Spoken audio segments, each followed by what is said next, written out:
Franklin, I wonder who we'll have here for dinner tonight. I don't know, Eleanor dear, but it was certainly interesting to meet Alexander Hamilton and Aaron Burr. Interesting doesn't even begin to describe that conversation. I hope we can actually have some civil discourse this time. Maybe there'll be someone from history who can actually talk about civil rights. Oh, there's our first guest. Do you think they'll be from this century?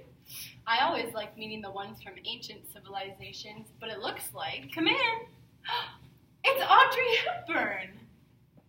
I'm a big fan of your work, ma'am. Hello, Mr. President, Madam President. It's so nice to meet you. So, Audrey, I know that you're a film star, but I have to admit that is as far as my knowledge of you goes. Will you tell us about yourself? Of course. Well, as you know, I am an actress in the film industry, but very few people actually know that I was born in Belgium. I lived there and in Holland and England, and my father was a Nazi sympathizer. Actually, that ended up leading my parents to a divorce when I was 6. It was the most traumatizing event of my life. Oh my goodness, I had no idea. Please tell us more. Thank you, Eleanor. Later, we moved to the Netherlands, thinking, that it would be a safe place from Nazi invasion, but in 1940, the Nazis took over the Netherlands, and while that was happening, I actually went to study ballet at a school there. I considered a career in it, but my passion for the underground anti-Nazi movement took precedence, especially after I witnessed my uncle and cousin shot in the street. My... Oh, sorry. I had no idea that you endured such a thing. Can you imagine that? Do you think, were you able to pursue your career in ballet? No, as you know, I later became a film star, but my real passion is actually working with children who were the victims of war and starvation. I was especially inspired by... Oh, another guest? Come in.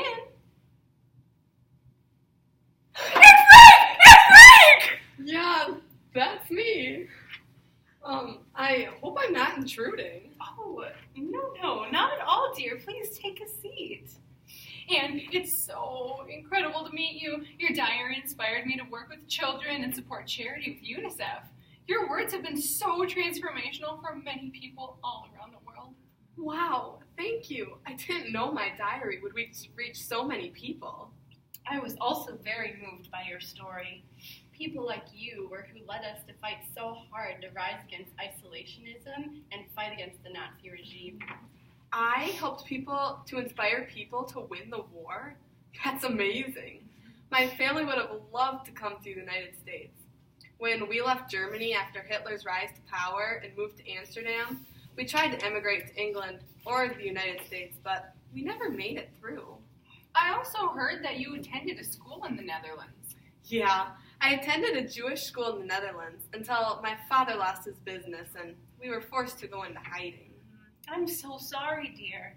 I've been an advocate for human rights, children's causes, and women's issues ever since I became the First Lady of the United States. And if we could have helped you, we would have. It's all right, Mrs. Roosevelt. Mr. President, I've always wondered, what's it like being the president? Well, it hasn't been an easy job.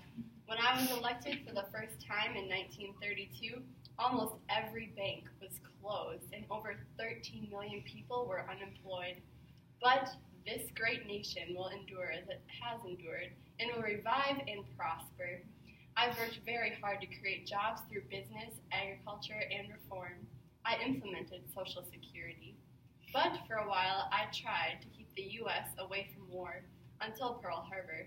That day, everything changed, and we joined what would become the United Nations to claim victory over Nazi Germany, and its allies while also laying the foundation for future peace. You really do live up to your motto, though. The only thing to fear is fear itself. We all do our best to live that way. What about you, Mrs. Roosevelt? I know for a fact that you are just as, if not more, well-known than your husband. Oh, I don't know about that, Miss Hepburn, but I have done quite a lot of work since my husband became president. Between having 6 children, press conferences, and my newspaper column, I've stayed busy helping the country's poor, standing up for racial discrimination, and working on the behalf of the League for Women Voters. And don't forget your work with the United Nations, dear. Oh, that's right, yes. My greatest achievement was my work with the Universal Declaration of Human Rights while I was with the UN's Human Rights Commission. That's amazing, Mrs. Roosevelt. I hope I grow up to be just like you someday. All right, let's just get it out of the way. Anne, you die. All of us are dead. Oh. That's right. I suppose we had to put it out in the open sometime. Yeah, I was wondering when we were going to talk about that. So, to start us off, I died after the war drew to a close on April 12, 1945, of a cerebral hemorrhage. I was 63 with colon cancer that was untreatable. Nothing too terrible. I died in 1962 from tuberculosis and heart failure.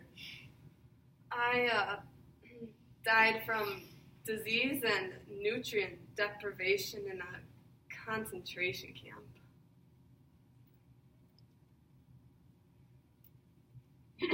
Well, thank you for sharing all of that with us.